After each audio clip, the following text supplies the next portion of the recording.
Marcos, isso é uma realidade não apenas só dos animais, mas também nós observamos isso com muitos entes queridos das famílias, né? Se observa não apenas nos cães, nos gatos, mas também muitos idosos são abandonados em virtude de já ter chegado na velhice e de já apresentarem algumas dificuldades e alguns problemas e são abandonados pelas famílias. Observamos isso em pessoas que deram sua vida a, a toda aquela família, quanto mais aos cães e gatos, que muitas vezes são tidos apenas como um bibelô, como uma joia, como um presente, né? Então isso aí é uma coisa muito cotidiana, é uma realidade que existe não apenas na nossa cidade, como na nossa região, mas também no Brasil e no mundo. E a guarda responsável veio para quê? Veio para garantir realmente esses cuidados aos animais? Olha, a guarda responsável ou posse responsável, independente de qual a nomenclatura tenha, ela é uma ação, né, governamental que tenha-se claro isso. A posse responsável ela já existe por si só nas pessoas que têm aqueles animais em casa, aos tutores que têm a guarda dos seus animais de forma responsável, que protege o seu animal, que leva periodicamente seu animal para ser examinado por um médico veterinário, que mantém suas vacinações em dia, que passeiam com seus animais, né, que tem a responsabilidade total sobre aquele bem-estar animal, que na verdade o posse responsável nada mais é do que você dar ao seu animal uma condição de bem-estar, não apenas pessoal, mas também social. Não apenas para com as pessoas, o seu proprietário, mas também com as pessoas com que ele convive, no ambiente onde ele convive. Hoje, um dos maiores problemas que as pessoas acarretam é sair com seu animal para passear, né, de forma muitas vezes inadequada, sem coleira, sem mordaça, né, deixando uma criança transportar um animal de grande porte e esse animal ele causa algum transtorno, como algum atropelamento, corre atrás de uma moto e bota a moto no chão, o motoqueiro defeca na rua e a pessoa não recolhe aquelas fezes e causando um transtorno daquelas fezes e outra pessoa ir passando e pisar e transmissão de doenças e outras coisas mais. Então, a posse responsável ou guarda responsável, ela é um conjunto de atividades que as pessoas têm de passar a adotar, principalmente em conjunto com um órgão público, que seja uma ONG, que seja um centro de controle de zoonose. Então, tem de partir de alguma ação governamental.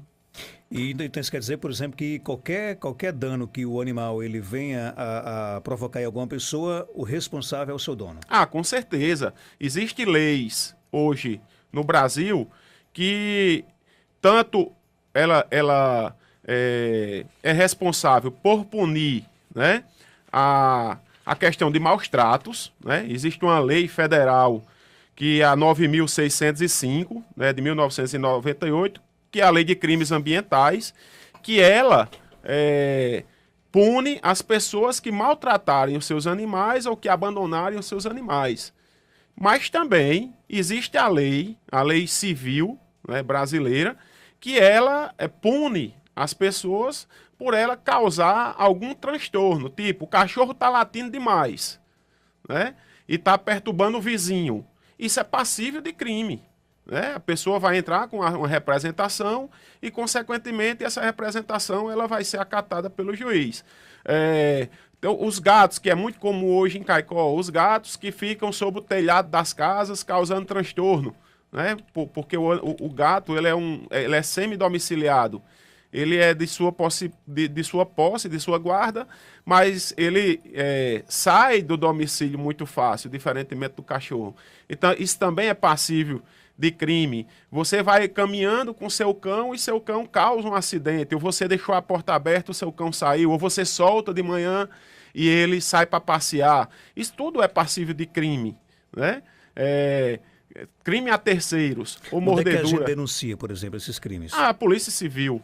Na Polícia Civil você vai, faz um BO na Polícia Civil e a Polícia Civil ela se encarrega de fazer o enquadramento, né, de acordo com a lei que foi infringido, e ocorre o procedimento, o trâmite legal da Polícia Civil com investigação e com a abertura do inquérito. Até o abandono do animal também pode ser Tudo, denunciado. qualquer cidadão pode denunciar, né, qualquer crime. Inclusive, é previsto pela nossa legislação, aí seria para um jurista falar mais detalhadamente, mas qualquer pessoa que presenciar um abandono ou um maltrato ao animal, ele pode dar voz de prisão, né, em flagrante, porque é previsto pela nossa lei.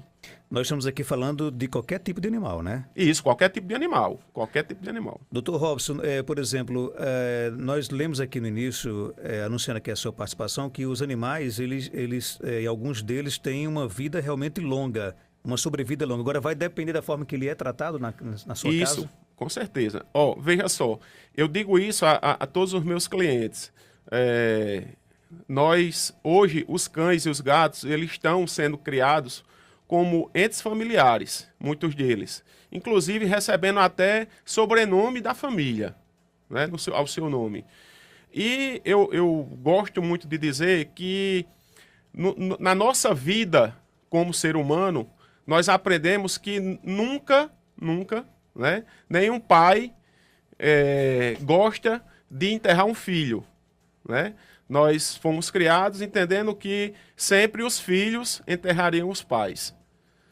Mas como esses animais, a sobrevida deles, mesmo que seja longa, vamos dizer aí uma longevidade, em média, 9 anos, podendo se estender para 14, 15, até 20 anos, as pessoas vão ter de se conscientizar que agora, como esses cães e gatos estão sendo criados como ente familiar, provavelmente os pais desses animais, né, no caso os tutores desses animais, vão com certeza enterrar esses animais que são criados como filhos. Você pode registrar um animal? Pode sim, pode sim. A lei também nos permite isso, né? Agora tem de ver todo um amparo, inclusive existe até fatos interessantes e inusitados que pessoas que não têm família, né, e que criam animais como um ente familiar, deixam testamentos, né, para os seus animais. Inclusive, nesses testamentos, aí tem de dizer quem vão ser os tutores e outras coisas mais. Tem uma pergunta que chegou pelo nosso WhatsApp, o 988775550. Vamos ouvir o que quer saber a nossa ouvinte aqui no nosso programa. Bom dia, eu gosto de saber de Robson, que eu tenho 2 Rottweiler. Meu cachorro tá com umas peladuras assim no espinhaço, aí ele se deita, fica coçando no chão. O que é que eu posso fazer? Porque eu tenho meus 2 cachorros, é um casal, Ave Maria, pra mim é 2 pessoas. O que é que eu posso fazer para me cuidar dele? É normal esse caso, ou seja, o animal ficar se coçando, né? Olha, hoje existem diversas patologias que causam esse prurido, que é essa coceira, né? Desde animais que têm dermatite alérgica ao alimento, a picada de carrapato, de ectoparasitas, a sarna, várias patologias. O que a senhora deve proceder é procurar o auxílio de um médico veterinário para que ele possa examinar o seu animal e dar o diagnóstico adequado para essa patologia e fazer a prescrição da medicação para que possa sanar essa situação. Eu quero agradecer a sua participação, Robson, aqui no nosso programa. Foi um prazer ter você conosco. Falou sobre a questão da guarda responsável de animais domésticos e aquela questão, quem não quiser, aliás, quem se predispõe a ter um animal em sua casa, tem que tratar bem ele, né? Com certeza. E essa posse responsável, ela é uma coisa, Marcos, que em Caicó está necessitando muito. Em Caicó, acredito que houve uma identificação errônea por parte de uma parte da população quanto à importância do Centro de Controle de Zoonoses. Eu acho que deve ser revista essa situação do Centro de Controle de Zoonoses, porque o que observamos hoje na cidade de Caicó é um aumento considerável das doenças zoonóticas, das zoonoses, como leishmaniose, toxoplasmose e outras coisas mais. E observamos também na nossa cidade a quantidade enorme de animais vadios, né?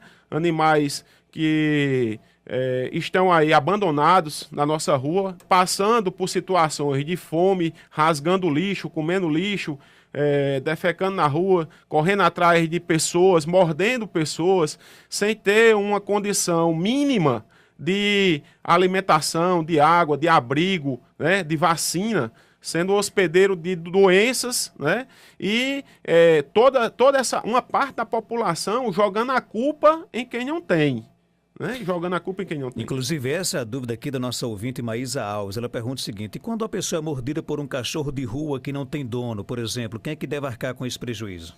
Olha, a primeira coisa que deve ser feito é, se você for agredido por qualquer animal, seja ele de rua ou seja ele de posse de alguém, que você procure imediatamente um serviço de público, um hospital, um posto de saúde, para que você possa ser avaliado por um médico e ele fazer a determinação se vai começar o esquema de vacinação ou não, né? De proteção ou de soro. Primeira coisa que deve ser feita. A segunda coisa que deve ser feita, esse animal vai ter de ficar em observação por um período de no mínimo 10 dias, para saber se ele vai manifestar ou não sintomatologia para a questão de prevenção da raiva. Né? E a terceira coisa, como ele é de rua, né? Você fica difícil identificar quem seria o proprietário para você entrar com essa ação, né? Porque ele não tem posse. Legalmente, acredito eu que seria o município o responsável, sendo que o município de Caicó tem uma determinação judicial que não pode mais fazer captura de animal na rua, que é isso que eu acho errado, né? É isso inclusive você pode até, Marcos, sugerir a você de ir atrás o porquê que Caicó mandaram o Centro de Zoonose de Caicó parar de trabalhar. Né? O Centro de Zoonose hoje está impedido de realizar várias atividades. Como por exemplo? Como por exemplo, captura de animais. Captura de Se animais. a pessoa ligar para o Centro de Zoonose para recolher um animal, ele não vem recolher. Eu não sei ele explicar assim, porque eu não sou o responsável técnico pelo Centro de Zoonose. Eu não tenho mais atividades no Centro de Zoonose. Mas a informação que eu tenho é que ele está impedido judicialmente, inclusive com possibilidade do pessoal lá ir preso, né? Se for realizada alguma ação que não esteja de conformidade com o que a determinação judicial determinou. Então eu acho que isso aí é uma forma errônea, né? Eu acredito que a lei não está sendo interpretada de forma adequada. Eu sou defensor dos animais, protejo os animais, procuro fazer com que a guarda responsável seja implantada no nosso município, mas também a gente tem de avaliar que esses animais que estão soltos na rua, passando fome, sem abrigo, sujeitos a serem atropelados, sujeitos a doenças, né? Sujeitos a ser envenenados, sujeitos a várias coisas, né? Eles não estão com uma condição satisfatória de vida nesse ambiente.